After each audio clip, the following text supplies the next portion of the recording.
பொங்கல் தீபாவளி எது வருது வரலன்னு தெரியாம வருஷ கணக்கில் உட்காந்து படிச்சுட்டு இருக்க எத்தனை போட்டியாளர்கள் இருக்காங்க தெரியுமா? உங்களை பார்க்க ஒரு சின்ன விபத்தாகி 41 பேர் இறந்திருக்காங்க. அதுக்கு நீங்க சமன் செய்யணும் அப்படின்னா நீங்க ஏதாவது பண்ணுங்க. அரசு வேலைன்றது இந்த வேர்ட் வேற யூஸ் பண்ண மாட்டேன், ஒரு புரோட்டோகாலோட இருக்கக்கூடிய ஒரு விஷயம். ஃப்ரெண்ட்ஸ், நான் இப்போ ரீசெண்டாக சோஷியல் மீடியாவில் ஒரு விஷயத்தை பார்த்தேன். என்னன்னா, இப்போ தளபதி இந்த கரூர் இன்சிடென்ட்ல இறந்து போன குடும்பத்தில் இருக்கவங்களுக்கு அரசு வேலை தருவதாக அறிவிச்சிருக்காரு. இதுக்கு அகேன்ஸ்டாக கொஞ்சம் பேர் வீடியோஸ் போட்டுட்டு இருந்தாங்க. 0.5 மார்க்கில் இழந்தவங்களும் இருக்காங்க. குடும்பத்தை விட்டுட்டு இந்த ஃபங்க்ஷன்ஸ்லாம் அட்டன் பண்ணாமல் நிறையா பேர் எக்ஸாமுக்கு படித்தவங்களும் இருக்காங்கன்னு சொன்னாங்க. இதெல்லாமே ஓகே, இதெல்லாமே ஒரு சைட்லேருந்து பார்த்தா அக்செப்டபிள் தான். இருந்தாலும் அந்த இன்சிடென்ட் நடக்கிறப்போ கவர்மெண்ட் மேலே தான் தப்பு இருந்துச்சு. அந்த கவர்மெண்ட் மட்டும் கரெக்டாக இருந்திருந்தால் இந்த மாதிரி இன்சிடென்ட் நடந்திருக்காது, வாய்ப்பே கிடையாது. அப்படிப்பட்ட கவர்மெண்ட் தான் மக்களுக்கு இப்போ நல்லது செய்யணும். அதை கரெக்டாக தான் அவர் பண்ணியிருக்காரு எனக்கு தெரிஞ்சு. ஏன் கவர்மெண்ட்டில் இவ்வளோ பேர்கிட்ட வேலை இருக்குன்னு ஏதாவது இருக்கா என்ன? எவ்வளோ வேலை இருக்குது, எவ்வளோ டிபார்ட்மெண்ட் இருக்குது, அதுக்கு தகுந்த மாதிரி தான் உங்களுக்கு வேலை தர போகிறாங்க. அதையும் ஏன் நெகட்டிவாக பார்க்குறீங்க? யோசிச்சு பாருங்கள், அன்றைக்கி இருந்த கவர்மெண்ட் மட்டும் கரெக்டான ப்ரொடக்ஷன் தந்திருந்தா இவ்வளோ பேர் இறந்துருந்துருப்பாங்களா? இல்லை கரெக்டாக அந்த இடத்துல எவ்வளவோ வித்தியாசமான செயல்களால் நடந்திருக்கு. கத்தியால் குத்திருக்காங்க.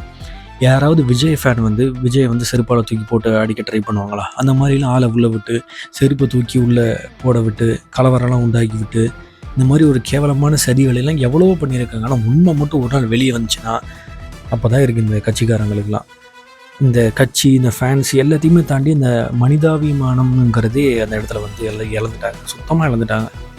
இவர் எப்படி வந்துடலாம், இவருக்கு எப்படி இவ்வளோ கூட்டம் கூடிடலாம். அதுவும் நிறைய பேர் சொன்னது என்னென்னா, ஏன் அவர் அந்த இடத்துக்கு லேட்டாக போனார். என் ஃப்ரெண்ட்ஸ் கூட நிறைய பேர் கேட்டிருந்தாங்க, ஏன் அவர் அந்த இடத்துக்கு லேட்டாக போனார்னு சொல்லி. லேட்டாக போனது எதுக்குன்னு உங்களுக்கு தெரியாதா?